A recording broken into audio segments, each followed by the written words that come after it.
Just because you love and care for someone doesn't mean that it's healthy to keep them in your life. In this video, I'm going to share 5 possible warning signs that a friendship, business partnership, or a romantic relationship is not in a healthy place. Sometimes this can be repaired, sometimes a relationship can shift, and sometimes it's necessary to end the relationship entirely. I've recently had to accept this reality in 2 different relationships in my life. One was a business partnership, and one was a very long-term personal friendship. So I'll be speaking from these experiences in particular in making this video. I wish that I'd recognized warning signs much sooner, but going forward, I'll at least be a lot more aware. I do want to make a real quick disclaimer that I am not a counselor or a therapist, and also to say that I am not telling you to go remove everyone from your life. But if you see a lot of these patterns cropping up in a relationship that you're in, or one of them is just like becoming unbearable, it might be time to look a little bit deeper at it. With that out of the way, let's get to number 1. Number 1 is that boundaries are not respected. Let's get this huge one out of the way. Honestly, it could really encompass many of the others that I'm going to go into as well. But it's really important, so I wanted to start with it. Simply put, boundaries are the limits of appropriate behavior between people. Boundaries can look different between different people, but this can be anything from when and how you like to communicate, if you're comfortable with hugging or other forms of touch, if it's a more romantic relationship, to how to joke with each other, or even how money is treated between friends, or people in a relationship, or dating, or business associates, anything like that.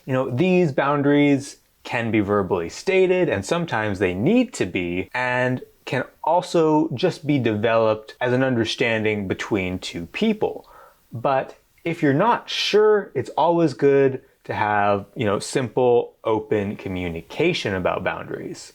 Where this can go wrong and become really toxic is when one person is like in a friendship or a relationship, does express that they have a boundary, and the other person repeatedly and knowingly crosses it, ignores it, or acts like it's not a real boundary. This might look like one friend expressing, I really need to go to bed by 10 o'clock, and another friend completely disrespecting them and always trying to stay out late. Or maybe a friend borrows some money, promises to pay it back at a certain time, and doesn't, and does this repeatedly, and when confronted, makes excuses, doesn't return it. Maybe they even ask for more. And however this might look exactly to you, be very, very aware of when your boundaries are crossed.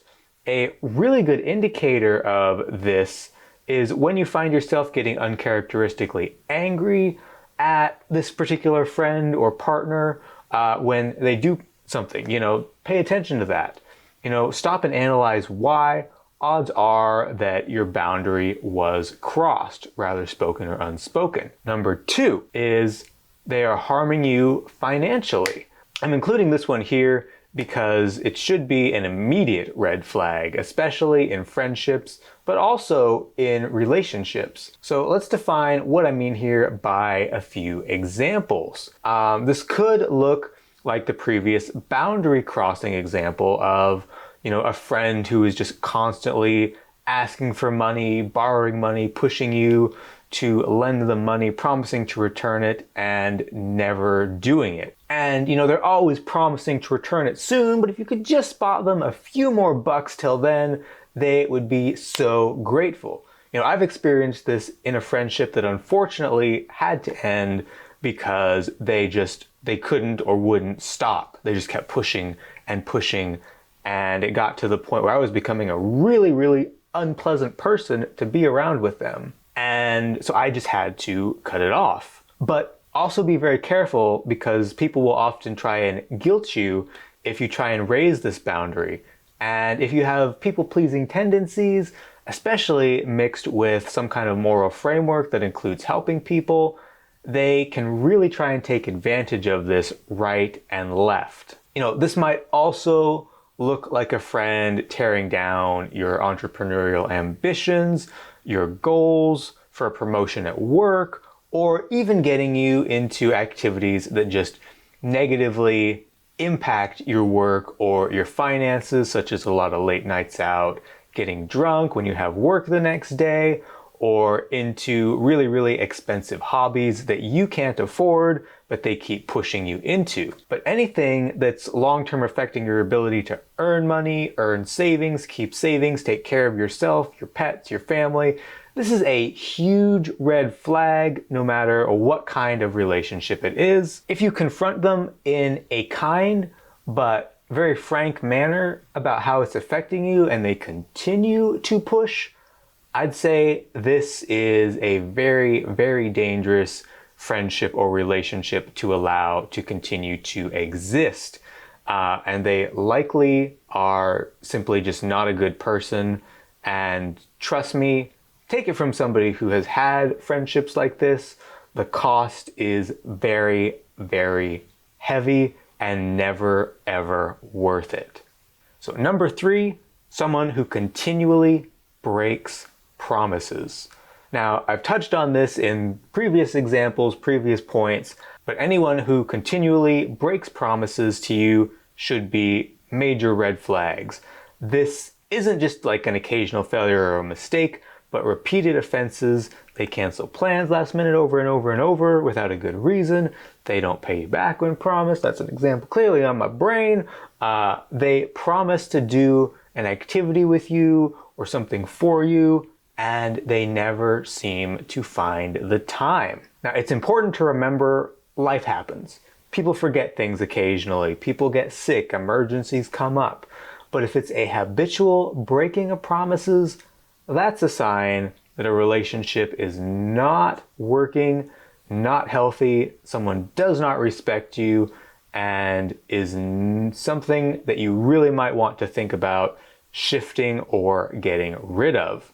And number 4, someone who is stuck in the drama cycle. This one should be obvious, but it's easy not to take stock of it sometimes, especially if you're an empathetic person and just naturally, feel for other people and like to listen and things like that. It can be really easy not to always spot this one. You might think, oh, it's just a short season, it'll get better for them, it'll get better between us. But if you look back at the relationship and most of it is difficult and stressful and sucking the joy out of your life instead of putting it back in, even if the person, is nice and can be wonderful, this isn't a relationship to invest heavily into. It's going to suck your soul dry. It's inevitable that you're going to become more like the people that you surround yourself with. So if you're constantly being dragged into drama, negative emotions, and stress by a friend, it might be time to take a step back. You don't necessarily have to get rid of the friendship, but take that big step back. I want to make it clear that this does not include someone going through like a truly especially rough season that truly is a season, where there's not normally friction. This also doesn't include people who, wrestle with chronic depression, things like that, that you have to learn how to work within that relationship.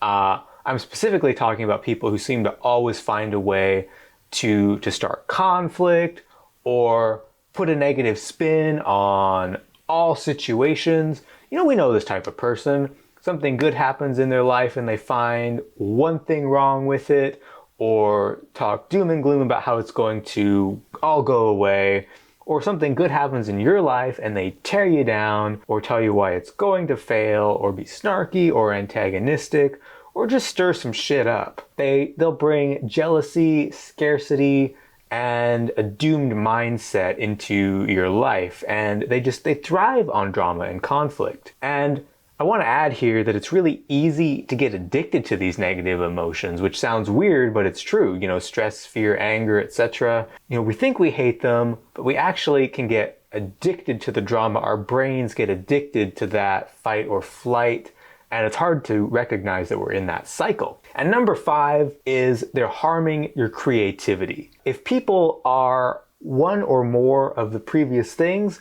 or even if they may have other attributes that suck your creativity and joy out, that's a sign to run. I've found that even sometimes amazing, smart, nice people can just suck your creativity out. Perhaps it's that they're overly critical, not understanding the arts, offering way too much constructive criticism from a completely uninformed place, or, simply they might be a drain in another way. We only have a finite amount of energy, and certainly creative energy, in our lives every day to be used. And if we're completely exhausted from doing non-creative things, dealing with stress, like dealing with the drama friend, our creativity is going to be sapped. And, we can't always avoid this. Sometimes life's going to be stressful, stuff's going to happen, and we have to deal with it. But emotional vampires, as I call them, are people who consistently take our energy, creativity or otherwise, and just leave us with nothing. If you're in a friendship and you start dreading, talking to them because you know that your energy is going to be drained, it might be time to take a step back and do some stuff for you, be creative for yourself, and let that friendship or that relationship go. So if you find that someone is taking that creativity, don't let them. Really limit your time with them, or if you need to cut them out of your life, cut them out of your life. I hope that you found this video helpful. If so, consider subscribing for more videos about life, deconstruction, rebuilding after deconstruction, world events, and other thoughts like this that I might have. Have a fantastic day, and I will catch you very soon.